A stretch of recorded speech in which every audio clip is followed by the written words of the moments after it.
இப்ப ஒழுக்கத்தை பத்தி ஒரு 2 நிமிஷம் பேசுறேன். ஒழுக்கத்தை பத்தி. சரிங்க. இந்த புத்தகத்துல ஒழுக்கத்தை பத்தி இருக்கு. ஒழுக்கம்னா இருக்கு என்ன? இருக்குங்க. ஆமா. ம். உணவு ஒழுக்கம்னு வச்சுக்கலாம். என்ன ஒழுக்கம்? உணவு ஒழுக்கம். உணவு ஒழுக்கம், அல்லது பரிணாம ஒழுக்கம்னு பேரு. என்னது? பரிணாம ஒழுக்கம். பரிணாம ஒழுக்கம். ம். இப்போ ஒழுக்கம்னா என்ன தெரியுமா வள்ளுவர் சொல்றாரு? வள்ளுவர் வந்து ம். 14வது அதிகாரத்துல பாருங்க எங்கிட்ட இருக்கு. திருக்குறள் எங்கிட்ட இருக்குது. இங்க பாருங்க. திருக்குறள் எங்கிட்ட இருக்கு. ம். அது 14வது அதிகாரம் தான் ஒழுக்கமுடைமைன்னு பேரு. என்ன? ஒழுக்கமுடைமை. இந்த ஒழுக்கமுடைமையை பத்தி ஒழுக்கமா உடைமை. அதுதான் உடைமைங்கிற. ஒழுக்கம் தான் சொத்துங்கிற. ஒழுக்கம் தான். சொத்து, அப்ப அகத்தூய்மை தான் சொத்துன்னு புரிஞ்சுக்கணும். அகத்தூய்மை தான் சொத்து. சொத்து. ம். இப்ப எனக்கு புற்றுநோய் வந்துருச்சுன்னு வச்சுக்கோங்க. எனக்கு நான் 100 கிலோ உட்காந்துருக்கிறேன். எத்தனை கிலோ? 100 கிலோ. இதுதான். இப்போ என் உடம்பு அழுகி போச்சு. தோலெல்லாம் நிறமாயி நாத்தம் எடுக்குது. புற்றுநோய் வந்துருச்சு. நீங்க என்ன சொல்றீங்க? எப்படியாவது உயிரை காப்பாத்துன்னு சொல்றீங்க. எப்படியாவது. உயிரை காப்பாத்தும். அப்ப அந்த உடம்பு எங்க போச்சுங்க? அப்ப எப்படியாவது உடம்பு காப்பாற்றுன்னு ஏன் சொல்ல மாட்டேங்கிறீங்க? ஆமாங்க.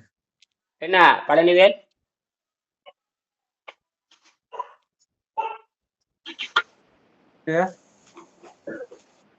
கேட்டீங்களா? பதில் பதில் சொல்லுங்க. இப்ப எனக்கு 100. எப்படியாவது உயிரை காப்பாத்துன்றானா, அதான் எப்படியாவது உடம்ப காப்பாத்துன்னு ஏன் சொல்லலன்னு கேக்குறீங்க. ஆமா. ம். நீங்க உயிரை காப்பாற்றுன்னு சொல்றீங்க. உடம்பை காப்பாற்றுன்னு சொல்ல மாட்டேங்கிறீங்க. ஏன்? அதான் தெரியலையா அவங்களுக்கு பரிணாமம் இது தெரியலையே, அதனால அப்படி சொல்றாங்களோ என்னவோ. இப்ப இல்ல, நான் வந்து எல்லாருமே. உயிர் போயிடுச்சுன்னா பாடி வந்து போயிடும். உயிர் வளர்த்தேன் உடல் வளர்த்தேன் உயிர் வளர்த்தேன்னு சொல்லுவாங்க திருமந்திரம். அப்ப தூய்மைக்கு உடல் முக்கியம் இல்லைன்னு புரிஞ்சுக்கணும். தூய்மைக்கு உடல் ஆமா, முக்கியம் இல்லை. அப்போ வெங்கடேசன் வந்து 100 கிலோல இடையில இருந்தார். தோராயமா சொல்றேன். அவர் 95 கிலோ புரியறக்கா சொல்றேன். 100 கிலோன்னு வச்சுக்கிட்டாரு. ம். என்ற எடை அப்ப நானே இப்ப நானே நேரடி சான்று இல்லையா? வெங்கடேசன் விட்டுருங்க. நான் நேரடி சான்று. என்னுடைய எடை வந்து 30 வருஷத்துக்கு முன்னாடி 80 கிலோ. எத்தனை? 80 கிலோ. இப்ப நான் ஒரு 62 இருக்கலாம். ம். அது 62 இருக்கலாம். இது ஏரியா 60னே வச்சுக்கலாம் இல்லையா? ம். சரி. அப்ப எத்தனை கிலோ குறைஞ்சிருக்கு? ஏன் 20 கிலோ சரி. குறைஞ்சிருக்கு? நான் கவலைப்படல. என்னது? கவலைப்படல. எனக்கு உயிர் தான் முக்கியம். என்னது? உயிர் தான் முக்கியம். நீங்க நினைக்கிறீங்க ஐயோ 20 கிலோ குறைஞ்சு போச்சுங்கிறீங்க. ஐயோ 20 கிலோங்கிறது உடம்புக்கு தேவையான்னு கேக்குறேன். ஆமாய்யா, தேவையில்லாத வெயிட் அது. அது ஏன் புரிஞ்சு? ஆனா நான் இழைக்கிறத பார்த்து பக்கத்தாட்டு இருக்கிறக்காரங்க ஐயோ உடம்பு இழைக்குதுங்கிறாங்க. அவன் என்னை பத்தி கவலைப்படுறது என்னை அக்கறை இரு. அவன் என்னை பார்த்து எங்களையும் அப்படிதான் கவலைப்படுறான். சொல்றாங்க. என்னது? எங்களையும் அப்படிதான் சொல்றாங்க, என்ன இழைச்சிருக்கிறேன்னு. நல்ல கொழுத்து இருக்கிற வயிறு தொந்தியும் தொப்பமையா இருக்கிறப்ப அப்ப யாரும் கேட்கல. ஆமா. தொந்தியும் தொப்பை நான் குசு போட்டுட்டு இடு பாட்டிட்டு தொடக்கு புடக்கு நடத்த முடியாது நடந்து போறப்ப நல்ல பெருத்து தொந்தியும் தொப்பமா இருக்கிறப்ப அப்ப கேட்கல யாருமே. அந்த மாதிரிதான் இருக்கணும் உடம்பு நினைச்சிட்டு இருக்காங்க. பரமேஸ்வரன் என்ன சொல்ல? அதுதான் அழகு. அது உங்க விட்டு விட்டு எடுக்குது. உங்க அலைவரிசையை வந்து கொஞ்சம் மாத்துங்க, அல்லது கொஞ்சம் இடத்த மாத்துங்கய்யா. திசையை மாத்துங்க, இல்ல வேற இடத்த மாத்துங்க. அலைவரிசை விட்டு விட்டு வருது. ஆக இங்க உடம்பார் அழியின் உயிரார் அடிவர் திடம்பட மெஞ்ஞானம் சேரவும் மாட்டாருங்கிறார். இங்க உடம்பு அழிஞ்சு போச்சுன்னா உயிர் அழிஞ்சு போங்கிறார். அப்ப இந்த உடம்பை காப்பாத்தணும்னா உடம்புல இருக்கிற தேவையற்ற உப்புக்களை வெளியெடுக்கணும். இப்ப உங்களுக்கு நான் வந்து இப்ப திடீர்னு எனக்கு கடுமையான வெப்பம். நாளைக்கு தோட்டத்துக்கு போனாலும் போவேன். மின்சாரம் மோட்டார்லாம் மாட்டிட்டாங்க. சோதனை பண்ணிப்பது தண்ணியெல்லாம் வந்துருச்சுங்கிறாங்க. சரி, ஒரு ஆள் தற்காலிகமா வச்சிருக்காங்க. அவன் கோழி வளர்க்குறான். நாட்டுக்கோழி. நாட்டுக்கோழிக்கு வந்து இயற்கையாகவே மர நிழல் தான் தேவை. நாட்டுக்கோழி அது நாட்டுக்கோழி விலை ஒரு கோழி வந்து 1200 போகுதுங்கய்யா. 1.5 கிலோ கோழி நம்ப முடியுதா உங்களால? 1 கிலோ கோழிங்க நாட்டுக்கோழி. பிராய்லர் கோழி விலை அதிகமா, நாட்டுக்கோழி விலை அதிகமா? நாட்டுக்கோழிதான். இப்ப வந்து 200 குஞ்சு வச்சிருக்காரு அவரு. இப்ப நான் 6 மாசம் வளர்த்திட்டு இருக்காரு. இப்ப எனக்கு ஒரு பாதுகாவலர் இருக்காரு. அவரு கோழி வளர்க்கறதா அவர் வேலை. அவருக்கு இடம் இல்லாதனால எந்த இடத்த நீங்க வச்சுக்கோங்க, தற்காலிகமா நீ இடத்த வச்சுக்கோன்னு சொல்லிட்டேன்.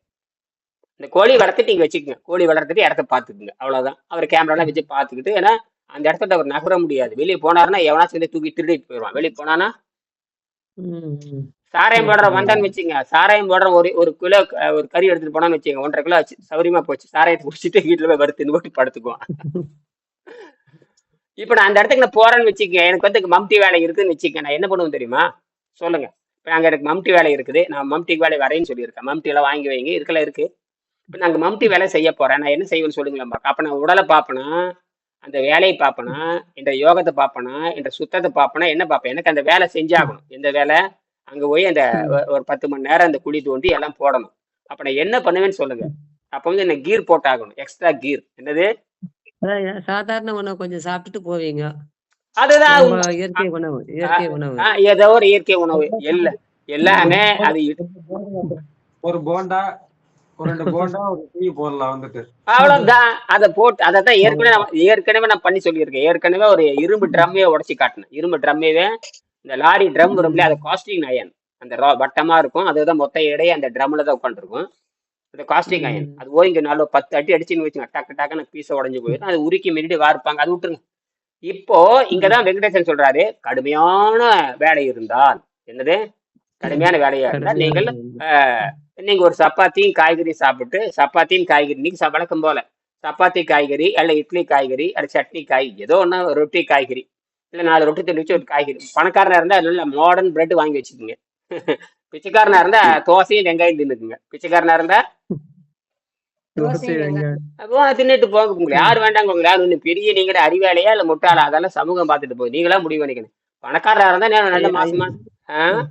ஐயா ஐயா இப்போ நம்ம ஒரு 15 நாள் ஒரு மாசம் நீர் விரதத்துல இருந்துட்டு காய்கறி கீரைகள் இல்லாம வெறும் இட்லியே தின்னா என்ன ஆகும்? மலச்சிக்கல் வந்து இட்லி தின்னுறாங்க. மலச்சிக்கல் வந்து சளி ஏறி சாக வேண்டியதுதான். வெறும் இட்லியே தின்னா எதுவும் சேர்க்காம, காய்கறி கீரைங்க சேர்க்காம, அது அது என்ன பசையா மாறி சளியா ஏறு, அது பசையா மாறும். இட்லி என்பது கொடூர பசை. பசை வந்து அந்த சளியில போய் ஒட்டி, எதுல போய் குடல்ல பூரா ஒட்டிக்கும். குடல்ல பூரா ஒட்டிக்கும். ஒட்டிட்டு எதையுமே நகர விடாம பண்ணிரும். அப்ப அழுகல் ஆரம்பிக்கும். உடனே சாக மாட்டீங்க, ஒரு 2 மாசம் 3 மாசம் கழிச்சு சாவீங்க. ஏன்னா அது பசைக்கு, அந்த பசை வந்து அடைச்சிரும், மலச்சிக்கல் உண்டாக்கிரும். என்னது மலச்சிக்கல்? முதல்ல மலச்சிக்கல், இட்லி வந்து முதல்ல மலச்சிக்கல் தான் உண்டாக்கும். ஏன்னா அது பசை உண்டாகி அந்த 33 அடி 30 அடின்னு வச்சுக்கலாம், 30ன்னு வச்சுக்கலாம், 30 அடி நீளம் உள்ள அந்த குடலை நாக்குல இருந்து வரைக்கும் அந்த பூரா சளி ஏறி அந்த உள்ளிருந்து எதுவும் வெளியே போகாம, வெளியிருந்து எதுவும் வராம, உறிஞ்சப்படாம உள்ளே தங்கிக்கும். அதாவது நாம் சாப்பிட்ற உணவு குடல் உறிஞ்சிகளால் உறிஞ்சப்பட்டு ரத்தத்துக்கு போகுதுங்கிறான். ரைட்டு. அதே நேரத்துல தின்னது வெளியே வரணுங்கிறான். இரண்டுமே நடக்காது. அப்படியே சளி மாதிரி சேர்ந்து நின்னுக்கும். சளி அந்த அடைக்கிற வரைக்கும் கொஞ்சம் அப்படியே உறிஞ்சி உறிஞ்சி போதை கொடுத்துக்கிட்டே இருக்கும். சளி அடைச்சிருச்சுன்னா என்ன தின்னாலும் சோர்வுதான் வரும். ஏன்னா எதுவும் உறிஞ்சப்படுறது இல்லை, அது நேரா சளியே நின்னுக்குது. என்னது? ஒரு பிளாஸ்டிக் பையில ஒரு காய போட்டீங்கன்னா, ஒரு காயவோ பொருளை போட்டா அது வெளியும் போகாம உள்ளேயும் போக, உள்ளே அழுகி உள்ளே சாவுது. வெளியும் போகாம உள்ளேயும் போகாம உள்ளே அழுகி கடைசியில பொத்துட்டு வர்றப்ப அது தோல் நோயா மாறிடும். தோல் நோயா மாறி ஆளை கொண்டு போடும். இப்ப புரியுதா? அந்த பிளாஸ்டிக் உரையதான் வந்து என்னன்னு கேட்டீங்கன்னா சளின்னு வச்சுங்க. அந்த பிளாஸ்டிக் உரையதான் சளி. சளி என்ன பண்ணுது? அது வெளியும் போகாம சூரியனாலே உறிஞ்ச முடியாது, காற்றுனாலையும் உறிஞ்ச முடியாது. எது இடையில மிகப்பெரிய தடை போட்டீங்க, ஒரு பிளாஸ்டிக் உரை போட்டீங்க. பிளாஸ்டிக் உரை போட்டீங்கன்னா கதிர்வீச்சு கூட உள்ள போகாது, ரேடியேஷன் உள்ள போகாது, காமா ரேடியேஷன் இதெல்லாம் போகவே போகாது. ஏன்னா நம்ம சூரியன்லேருந்து வரக்கூடியது ரொம்ப லிட்டில் காமா ரேடியே தான். லிட்டில், அதாவது சப்டெல் எனர்ஜி மாதிரி தான் போகுது. அது வந்து காயத்தை கூட தொலைக்க முடியாது. நீங்க அப்ப சூரிய வெளிச்சத்துல ஒரு காயத்தை வச்சு பாருங்க, கீழே நிழல் அடிக்குதா இல்லையா?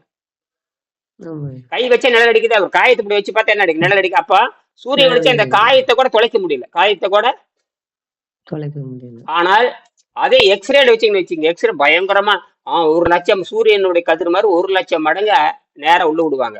அது தோலை பொத்துட்டு போய் உள்ள இருக்கிற எலும்பவே படம் எடுக்குது.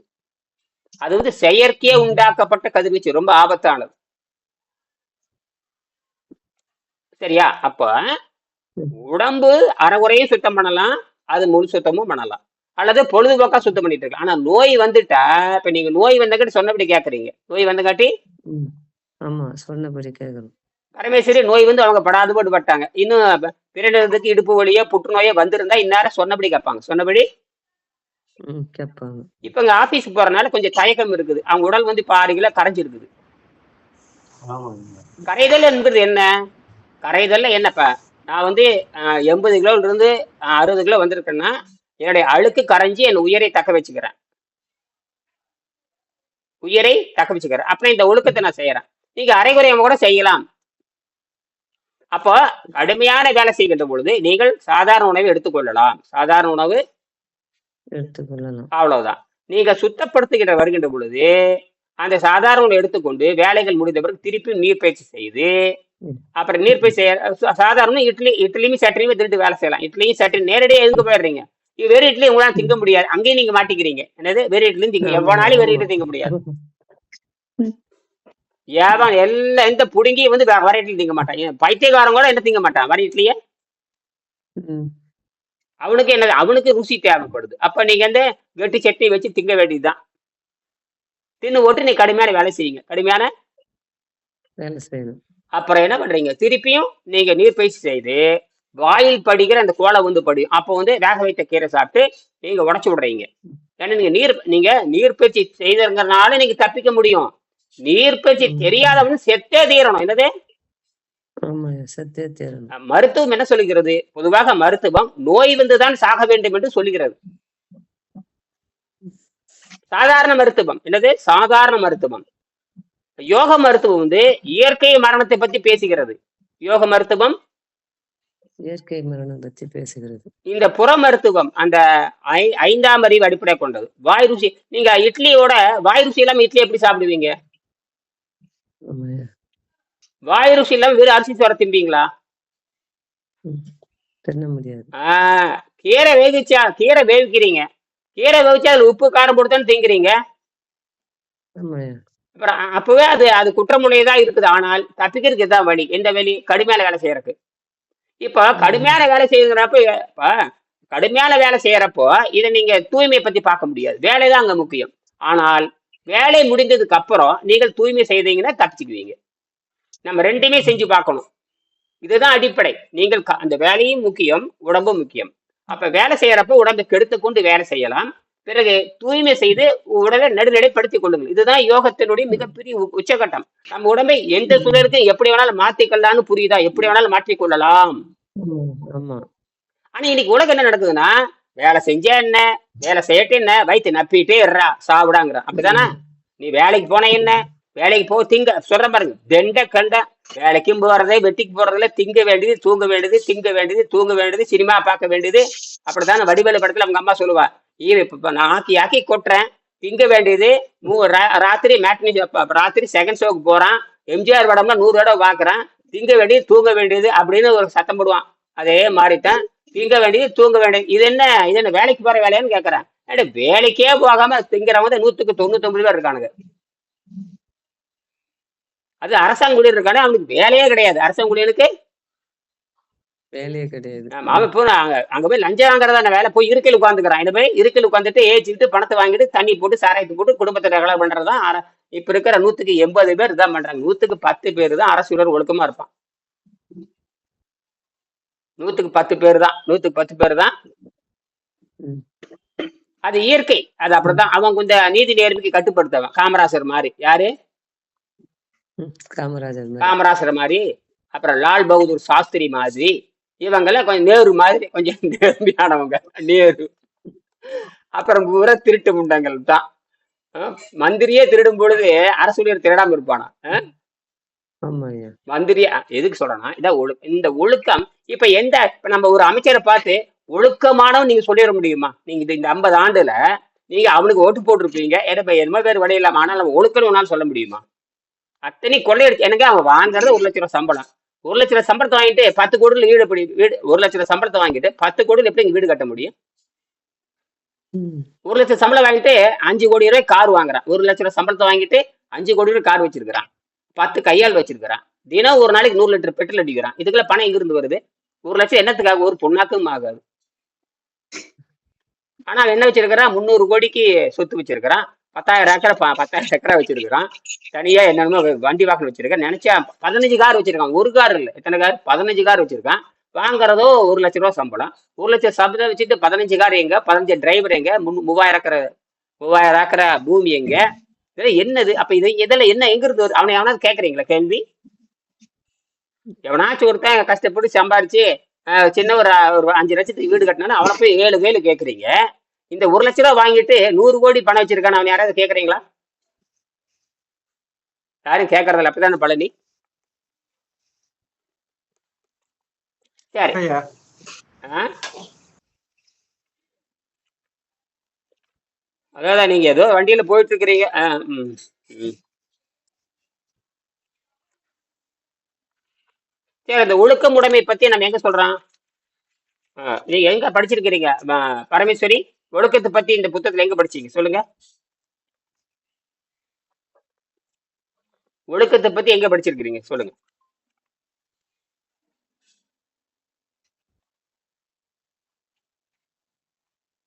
சரி, இங்க பாருங்க. 24வது எடுங்க. 24வது பாடம்.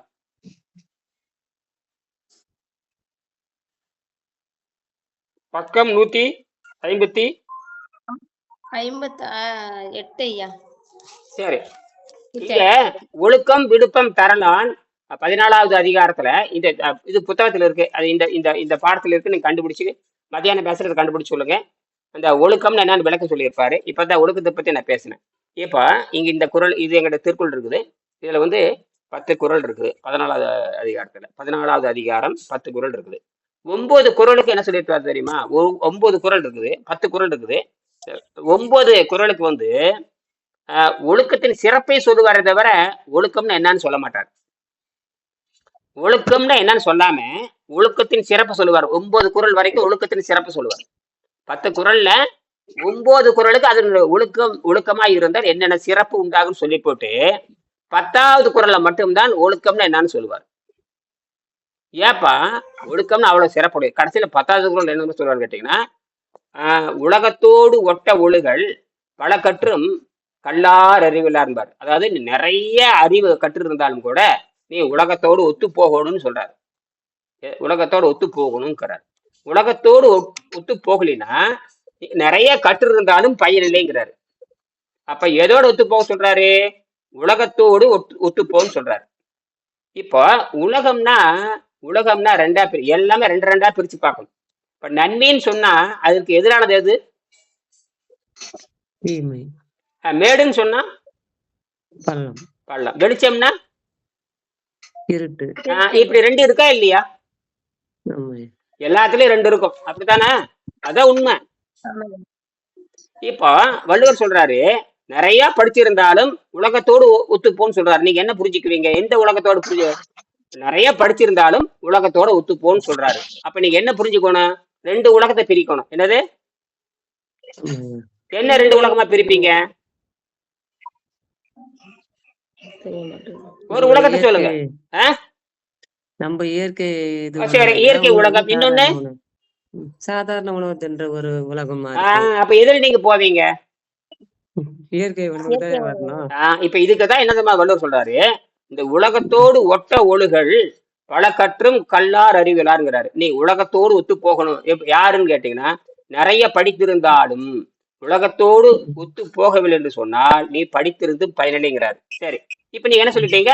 ஒண்ணு இயற்கை உலகம் சொல்றீங்க, இன்னொன்னு செயற்கை உலகம் சொல்றீங்க. நான் என்ன சொல்றேன்னா அதேதான் நானும் சொல்றேன். மானங்கட்ட உலகம், மானமுள்ள உலகம் நான் சொல்றேன். எப்படி வேணா வச்சுக்கலாம் இல்லையா?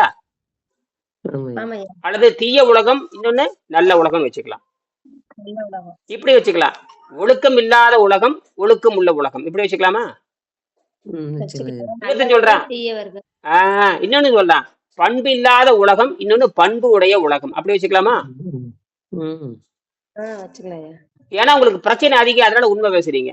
பிரச்சனை இல்லாதவங்க என்ன வேணாலும் பேசுவாங்க. ஐயோ உலகம் கவலைப்படுதுப்பீங்க. உலகம் நீ பிரச்சனையில மாட்டிட்டு உட்கார்ந்து இருக்கிற. ஒன்றரை சொந்த பிரச்சனை எவனு இப்ப நீங்க பிறர் கவலைப்படுறாங்க, உங்க சொந்த பிரச்சனை எவனாச்சும் தீர்க்க வருவானா? வரமாட்டாங்க. அப்படியே உங்களை பத்தி கவலைப்படுறான்.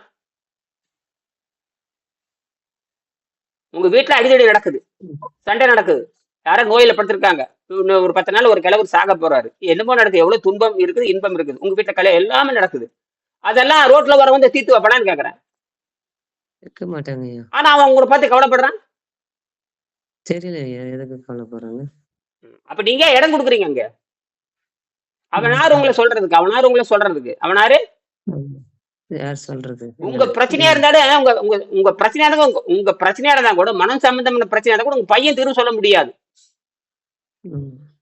உங்களுக்கு மனதில் ஏற்படுற பிரச்சனைகள், உடல்ல ஏற்படுற பிரச்சனைகளை யார் தீர்வு சொல்ல முடியாது? ஒரு அறிவுரை சொல்லாம தவிர வேறு நேரடியா சொல்ல முடியுமா? ம். சொல்ல முடியுமா?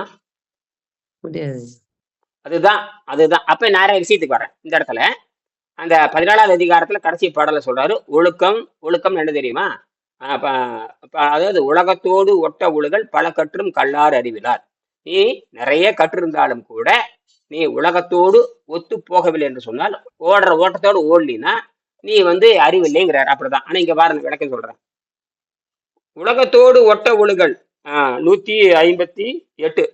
உலகத்தோடு ஒட்ட ஒழுகல் பல கற்றும் கல்லார் அறிவிலாதார். தீயவை தீய பயத்தலால் தீயவை தீயிடும் அஞ்சப்படும். மேற்கண்ட 2 குறட்பாக்களும் முரண்பட்ட கருத்துக்களை தருகின்றனவோ என்று நீங்கள் நான் யோசித்தது உண்டு. உலகத்தோடு என்ற குறளில் ஆசிரியர் கற்றல் என்ற ஒரு சொல்லை பயன்படுத்தி இருக்கிறார். அதாவது தெரிந்து வைத்துக் கொள்ளல்னு பேரு. இந்த இடத்துல ரொம்ப முக்கியம், தெரிந்து வைத்துக் கொள்ளல். அதே ஒரு செய்தியை தெரிஞ்சு வச்சுக்கிறது. அதாவது கற்றலும் செய்தலும் ஒரே நேரத்தில் இருக்க வேண்டும் என்று அவசியம் இல்லை. கற்றலும் செய்தலும் ஒரே நேரத்தில் இருக்க வேண்டிய அவசியம் இல்லை.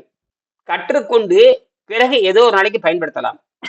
கற்றுக்கொண்டு ஏதோ ஒரு நாள் பயன்படுத்தலாம். இப்போ நீச்சல் கத்துக்கிறீங்கன்னு வச்சுக்கோங்க. உதாரணம் இப்படி சொல்றேன். நீச்சல் கத்துக்கிட்டீங்க. அப்ப தண்ணியில நீச்சல் அடிக்கிறீங்க. தண்ணியில நீச்சல் அடிச்சு தப்பிச்சு போயிடுறீங்க. நீச்சல் கத்துக்கிட்டதுனாலயே தரையில படுத்து நீச்சல் அடிப்பீங்களா? ம். தரையில வச்சு நீச்சல் முடியாது அடிப்பீங்க. ஐயா. அப்ப எங்காவது போறப்பல கையாட்டிட்டே போவீங்களா? முடியாது. முடியாதுங்க ஐயா. ஒரு ஆபத்துன்னு வந்துட்டா அந்த நீச்சல் கத்து வச்சதை பயன்படுத்திக்கலாம். எந்த நேரத்துல அந்த தண்ணியில. தண்ணிக்கு தான் பயன்படுத்தணும். எதுல பயன்படுத்தணும்? அதான் ஐயா, தண்ணிக்கு. தண்ணியில. நீங்க தண்ணியில. போறப்பெல்லாம் காலை ஆட்டிட்டே போனீங்கன்னா அத முட்டாள்னு சொல்ல மாட்டானா? என்னடா தண்ணியில ம். செய்யற வேலையை பைத்தியக்காரன் சொல்லுவாங்க.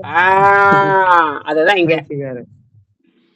எனக்கு கார் ஓட்ட தெரியும். இப்படி நல்லபடி கார் ஓட்டுவேன். சரியா? கார் ம். ஓட்டுவேன். வண்டி சும்மா எப்ப பார்த்தாலும் அப்படி போயிட்டா என்னை பார்த்து என்ன சொல்லுவாங்க? பைத்தியம்னு சொல்லுங்க ஐயா. அப்படிதான் சினிமால காட்டுறாங்க. ம். அப்ப நான் மக்கள் தான் அதுக்குதான் அடிமையா இருக்காங்க. பிறநேர்களுக்கு புரியுதா? புரியுது புரியுது. ஆஹ் இதுதான் இதுதான் இதுதான் யோக மார்க்கம்னு பேரு. யோக மார்க்கம்னா மண்டையை பொழக்கிறது இல்ல, மனசை பொழக்கிறது. என்னது? ம்.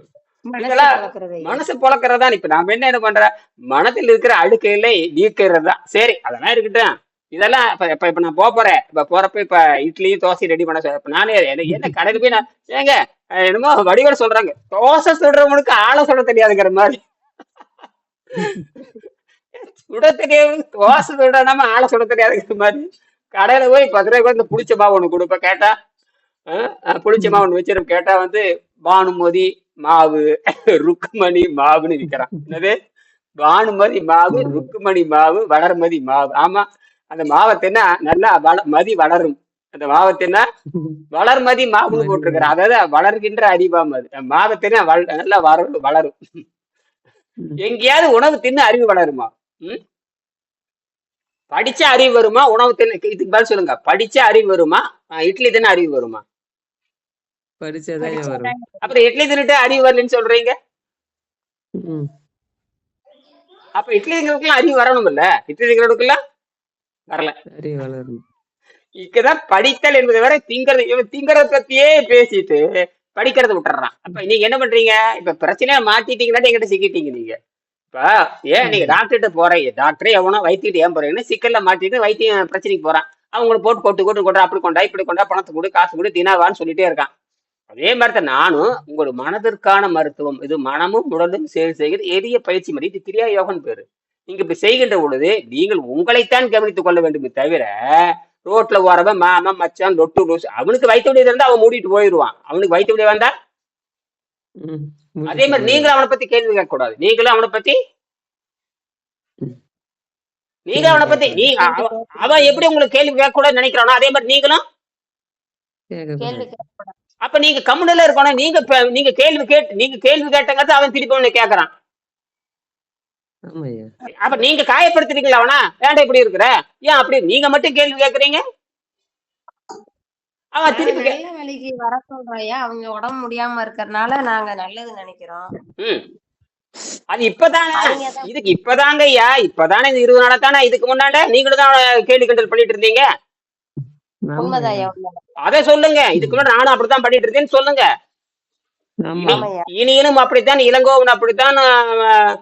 பிறக்கும் பொழுது எல்லாம் அறிவு உள்ளவனா கேட்கற வடலாரம் வந்தாலும் 15 வயசுக்கு அப்புறம் தான் சிந்திச்சிருப்பாரு. பிறக்கும் பொழுது சிந்திச்சு பிறந்தாரா? திருவள்ளுவர் பிறக்கும் பொழுது பேனா புடிச்சிட்டு பிறந்தாரான்னு கேக்குறேன். அப்படிலாம் இருக்காது. அப்படிலாம் இருக்காது. இருக்காது. கருவுல வேண்டாம் இருக்குமே தவிர, உருவத்துக்கு வர 15 வருஷம் ஆனா தானே அது நியாயம். 13 வயசு 14 வயசு வந்தா தானே அது உண்மையான ஒரு வடிவம் கண்டுபிடிக்க முடியும். அந்த 13 வயசு 14 வயசுல தானே சிந்திக்கிறான். ஆமாய்யா. அப்ப எல்லாத்துக்கும் குறிப்பிட்ட அந்த பருவநிலை மாறுது இல்லையா? எப்படி இருந்தாலும் 6 வயசு 7 வயசு தாண்டணும். பேச கத்துக்கணும்ல. முதல்ல பேச கத்துக்கிறதுக்கு 6 வயசு ஆகுது இல்லையா? ஒரு குழந்தை பேச கத்துறதுக்கு 5 வருஷம் ஆகும். நல்லா பேசணும்னா 5 வருஷம் ஆகும். நல்லா பேசணும்னா 5 வருஷம் ஆகும். 5 வயசு. நீ பிறந்தோடனே பேசுன்னா பாபுன்னு கத்திட்டு தான் இருக்கு. பாபு பே அப்படின்னு கத்திட்டு தான் இருக்கும். அதுக்கப்புறம் தான் கரெக்டா 2:30 2:45 3 3:30 அப்படி வரப்ப 4 4:30 வர்றப்ப கொஞ்சம் அந்த வசனம் எல்லாம் ஒழுங்கா பேசி பழகுது. இதெல்லாம் எவ்வளவு இயற்கை பாருங்களேன். இந்த பள்ளிக்கூடமே கத்துக்கிற அம்மா சொல்லி கொடுத்து அதான் அம்மாவிட்டு இருந்ததுதான் அந்த மொழி கத்துக்கு. அதனால தாய் மொழின்னு பேர் வச்சா. அப்பதான் அம்மா பேசுறத பார்த்துதான் இது கத்துக்குது. இது எவ்வளவு பெரிய நாகரிகம். அப்ப தப்பாவும் சொல்லி கொடுத்துட வேண்டியது. தப்பா சொல்லி கொடுத்துருக்காங்க. நீங்க நோயில வந்து மாட்டுறப்ப எங்கிட்ட வந்து சிக்கிக்கிறது. நோயில வந்து மாட்டும்போது எங்கிட்ட வந்து சிக்கிட்டு போட்டு போடக்கூடாதுன்னு புழக்க வேண்டியது. உங்களை போட்டு உங்ககிட்ட வந்து பழக சிக்கலையா, உங்ககிட்ட வந்து தப்பிச்சிருப்பான். தப்பிச்சிருக்கிறோம். ஆனா நான் அப்படி நினைக்கிறேன். அதுதான் விஷயம். அதுதான் இயற்கை. இப்ப எனக்கு மட்டும் தொந்தியும் தப்பையுமே இல்ல. எனக்கு மட்டும் ஆசை. நானும் தொந்தியும் தப்பையும் போட்டு எனக்கு நீ பார்த்து ஆஹா சாமியோ நான் உள்ள என்ன இருக்கேன். அதாவது எப்படின்னா இப்படி சொல்லலாம். ஒரு கழிவு, பயங்கரமான கழிவை பலமா இருக்கு. பிஸ்கெட் பேக்கெட்ல போட்டுச்சு. பயங்கரமான கழிவு. அது பிஸ்கெட் பேக்கெட் பல நான் மஞ்சள் தகன்னு அப்படியே தங்க கடல்ல மின்ற பேக்கெட்ல போட்டு அடைச்சி வச்சிடறோம். அடைச்சி வச்சு வெளியிருந்து பார்த்தா அந்த பேக்கெட் எப்படி தெரியும்? நல்ல கண்ணு கவர்ச்சியா தெரியும். பார்த்தேன், ஆஹா அந்த பேக்கெட் எடுத்து சாப்பிடலாம அவ்வளவு பலன்னு இருக்குதாப்பா. உள்ள எல்லாம் அமிர்தம் இருக்க மாட்டு தெரியுது. என்னது? அவன் வெளித்தோற்றத்தை பார்த்துதானே என்ன சொல்றது ஏமாறுறாங்க. அப்படித்தான் இது. அப்ப உள்ள வந்து அழுகி கிடக்குது, வெளியே வந்து பலன்னு மின்னுது. ஆமாய்யா. அதுதான் இன்றைய உலகம். அதுதான் இன்றைய உலகம். நம்ம உடம்பும் அதே மாதிரிதான் இருக்கு ஐயா. அதேதான். பலன்னு இருக்கு. இப்ப பாருங்க, ரத்தம் சுத்தமாக மூஞ்சி நிறம் மாறுது. மூஞ்சி வடியுது. மூஞ்சி வடிஞ்சு அழுக்கு நாட்டம் வெளியே போகுது.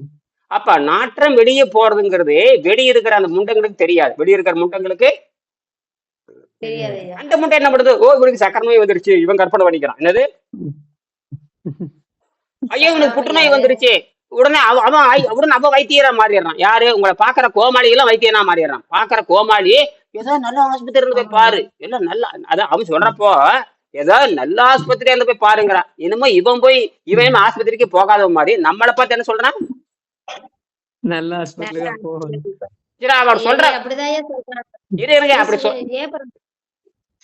அப்படிதான் கேக்குறாங்க. அவங்கள அப்படிதான் கேக்குறாங்களா? அப்ப நீங்க என்ன தெரியுமா சொல்றீங்க? நல்ல ஆஸ்பத்திரின்னு சொல்லுங்க, கூட 2 கோடி ரூபாய் பணம் கொடுங்கன்னு கேளுங்க. என்னது? ஆமாய்யா. கூட ஜெயலலிதா போய் அப்போலா படுத்தாங்க, 8 கோடி செலவு பண்ணாங்க. ஒரு பரவாயில்லைங்க நான் நல்ல ஆஸ்பத்திரிக்கு போறேன், ஒரு 8 கோடி ரூபாய் பணம் கொடுங்கன்னு கேளுங்க, மூடிட்டு போயிடுவாங்க. என்னது? ஆமாய்யா. என்ன இனிமேல் என்ன கேட்க போறீங்க?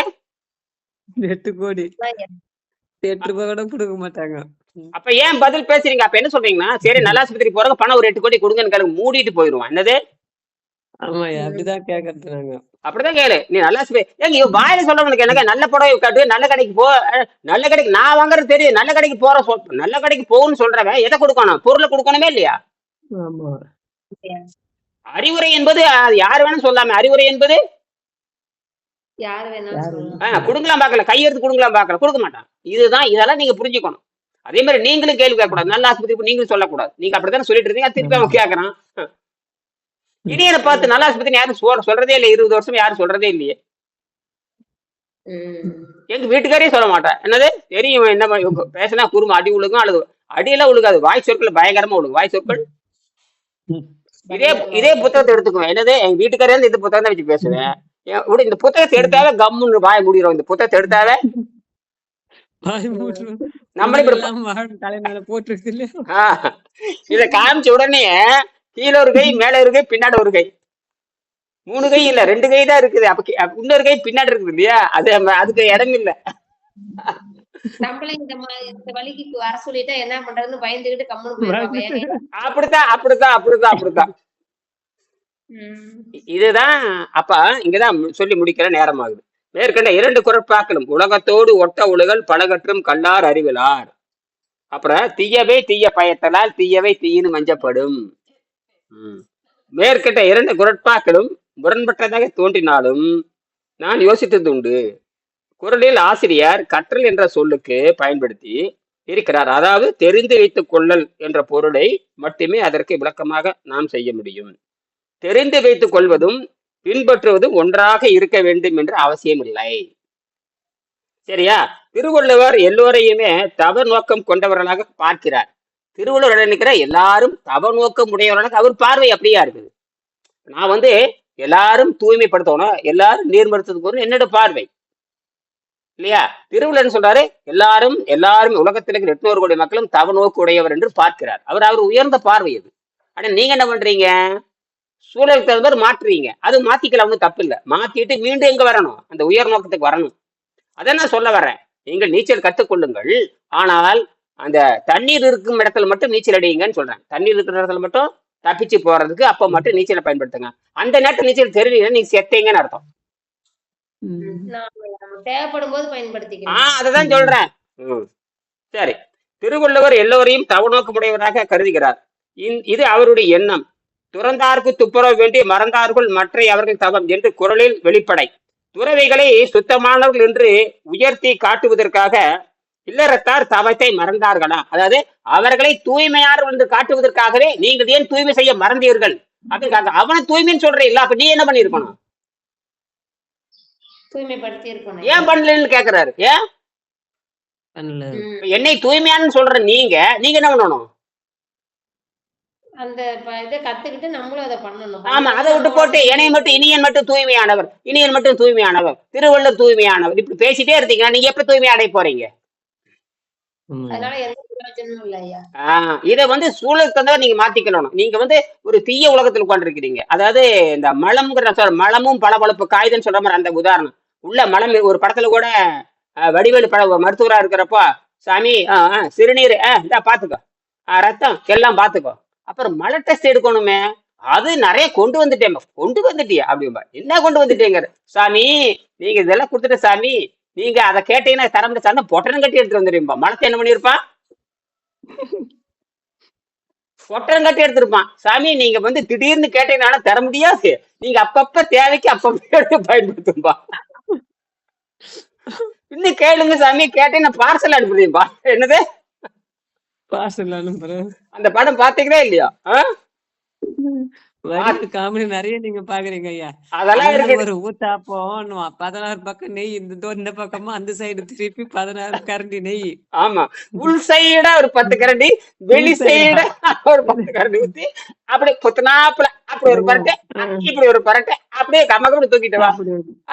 இவருக்கு ஒரு ஊத்தாப்பம் அட அடிவிட்ட 1/2 மணி நேரம் கதையா சொன்ன ஊத்தாமனு படக்கடு முடிச்சுட்டானே அப்படிமா. அந்த மாதிரி அண்ணனுக்கு ஒரு ஊத்தாப்பம் போவா. அடாடா 1/2 மணி நேரம் சொன்னேன் பாரு ஊத்தாப்பம் எங்கடா வச்சிருக்கிற, அது கீழே மைக்கல வச்சிருக்க சொல்றதுல காது கேட்க முடியல அப்படிங்கிறான். தூக்கி அதே மாதிரிதான் டாக்டர்கிட்ட போறப்ப சிறுநீர் டெஸ்ட் எடுத்தாச்சு, அப்புறம் ரத்த பரிசோதனை எல்லாம் எடுத்தாச்சு, அப்புறம் மலை பரிசோதனை எடுக்கணுமா, அது நிறைய கொண்டுட்டு வந்துட்டேன்பா.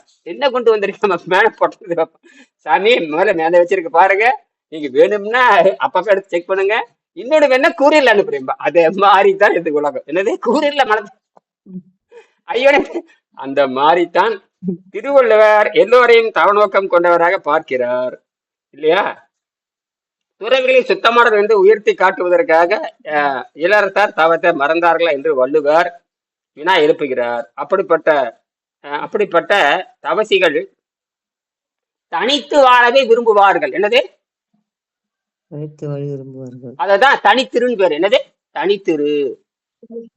தனித்து அப்ப தனிமை ரொம்ப அவசியம்னு அர்த்தம். அப்ப தனிமையா தானே இருக்கணும்னு சொல்றேன். அதான் யாருக்கும் வாய் கொடுக்காதீங்க. யாரும் வாய் கொடுக்க அவங்க கூட பேச நீங்க தனித்து இறங்கும் பொழுது நீங்க யாரோட தொடர்பு வச்சுக்க வேண்டாம். உங்களுக்கு இயற்கையோடு தான் தொடர்பு வச்சுக்கணும். அப்பதான் நல்ல எண்ணங்கள் வர்றது. எப்பவுமே இந்த புத்தகத்தை படிச்சுட்டே இருக்கணும். எப்போது அப்ப திருக்குறள் பூரா எல்லா திருக்குறளை வைத்துக் கொண்டே விளக்கம் சொல்லுவார்.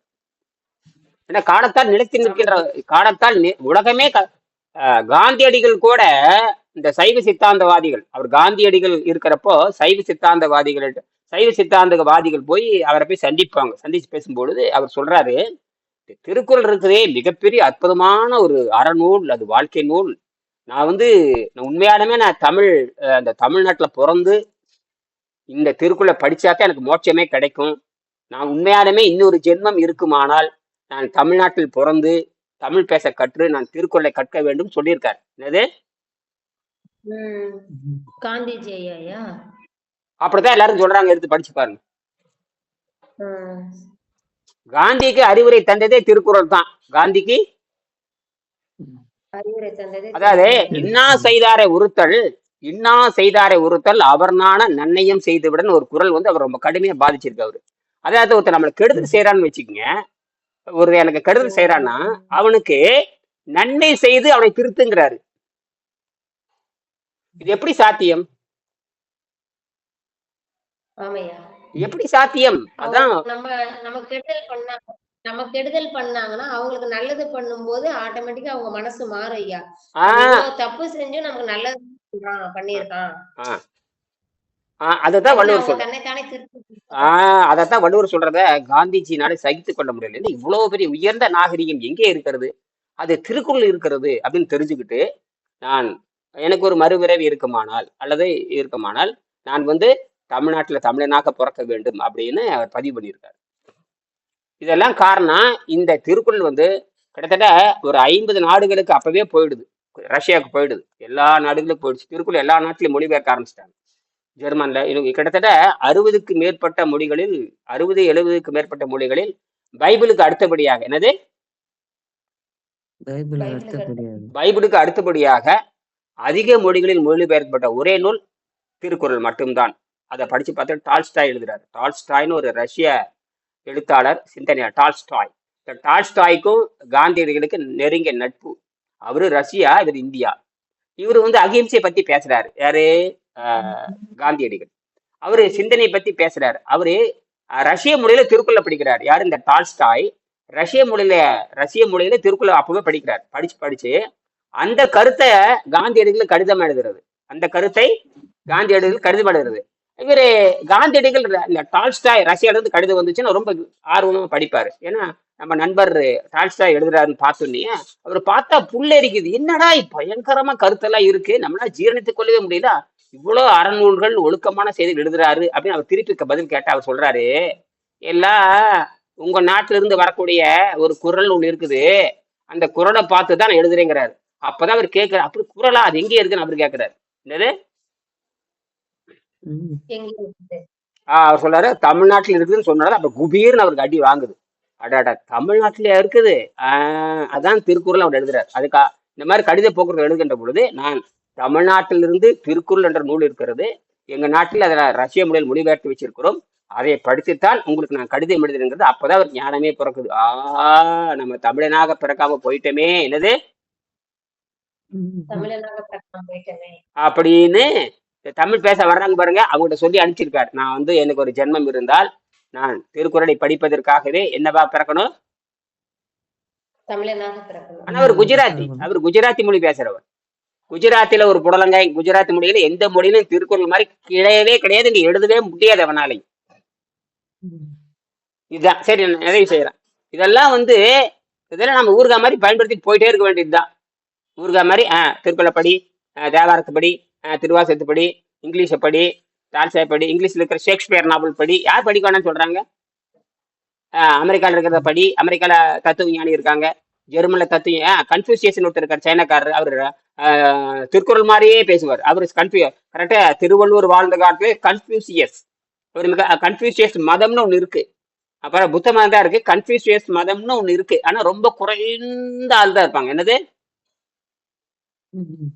10 கோடி பேர் இருந்தாங்கன்னா சைனால வந்து 200 கோடி பேர் என்ன இருக்காங்க. அதுல பாத்தீங்கன்னா 1 கோடி பேர் தான் அந்த கன்ஃபியூஷியஸ், அதாவது திருவள்ளுவர் வழி எப்படி பின்பற்றமோ அதே மாதிரி கன்ஃபியூஷியஸ் வந்து கிட்டத்தட்ட திருக்குறள் மாதிரியே பேசிட்டு போறாரு. அது பேர் கன்ஃபியூசியஸ், நம்ம தமிழ்ல படிச்சிருக்கோம். அவர் ரஷ்யாவில் இருக்கிற கிட்டத்தட்ட அவரும் 2000 ஆண்டுகள் சொல்லலாம். அவருக்கு கொஞ்சம் மூத்தவர் தான் திருவள்ளுவர். திருவள்ளுவர் வந்து 2100 ஆண்டு ஆச்சு. இப்ப கிறிஸ்து பிறப்பு வந்து நமக்கு 2026 தான் ஆகுது. அதுக்கு மூத்த 40 ஆண்டுக்கு முன்னாடி பிறந்தவர் ஒரு கணக்கு இருக்குது. சரி, அப்ப நான் சொல்லி முடிக்கிறேன். அப்ப பிறரை தூய்மையானவர் என்று சொல்லுகின்ற நீங்கள் உங்களை ஏன் நீங்கள் தூய்மைப்படுத்த மறந்து விட்டீர்கள்? அப்ப துறந்தார்கள் துறவிகள் எப்பவும் தனியாகத்தான் இருப்பார்கள். அதனாலதான் திருவள்ளுவர், அதனால இவரு நம்ம வள்ளலார் வந்து தூய்மையானவர்கள் தனித்து இருக்க வேண்டும். தூய்மையானவர்கள்